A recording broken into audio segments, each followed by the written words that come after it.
Cooking சேனலில் வந்து coconut pudding செய்ய போகிறேன். இதில் ஒரு தேங்காய் எடுத்து அரைச்சி பால் எடுத்துக்கோங்க. இதில் சீனி வந்து 1/2 கப்பு, இது கார்ன்ஃப்ளவர் 2 ஸ்பூன் வந்து கரைச்சி வச்சுருக்கேன். வீடியோ ஃபுல்லாக பாருங்கள்.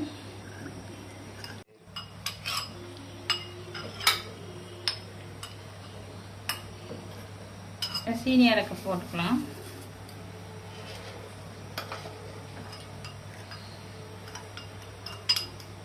கார்ன்ஃப்ளவர் 2 ஸ்பூன்,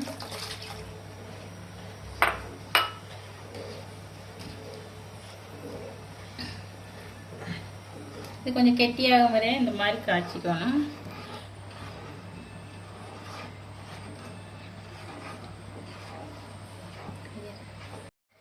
வெனிலா எசன்ஸ் ஒரு துளி,